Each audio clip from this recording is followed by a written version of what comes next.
mayores del Bañado Sur denuncian que son utilizados por el presidente de la República, Horacio Cartes, para realizar publicidad de su gobierno, pero que ni el 40% llega a cobrar el subsidio que les corresponde. Siempre decía, la tercera edad no puede seguir esperando. Se toma la decisión, se hace.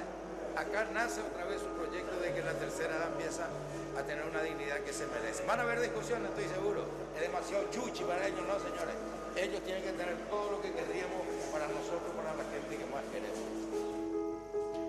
Esta es solo una de las propagandas difundidas por el gobierno respecto a los adultos mayores, pero según las organizaciones de la tercera edad del Bañado Sur de Asunción, estas imágenes no pasan de ser, como su nombre lo dice, solo propaganda.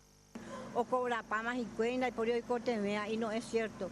¿Por qué no se baja un poco acá en el Bañado Sur para ver que hay mucha necesidad de los adultos mayores, encamados que no están cobrando? Existen más de 1000 adultos mayores en situación de pobreza y el subsidio no llega ni al 40%, afirman los manifestantes. Se les censa, se les vuelve a censar, se les vuelve a registrar y pasan años. Y hay muchos enfermos que nosotros les decimos encamados que no reciben esa pensión alimentaria y que necesitan realmente. El subsidio se debería pagar a todos los adultos mayores a 65 años en situación de pobreza, aunque los abuelitos y abuelitas afirman que decirlo es más fácil que conseguirlo. 66 ya había cumplido. 66 y todavía no recibió su pensión. Todavía un año ya hace que me anoté. ¿Ya vinieron a registrarle? Nada, nada. Yo hablo con una señora que suele venir a...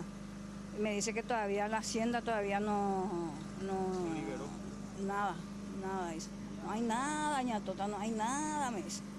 Según informaciones del gobierno, desde el 2016, 160.000 adultos mayores se han sumado a percibir pensiones y subsidios desde el inicio de este programa en el 2010.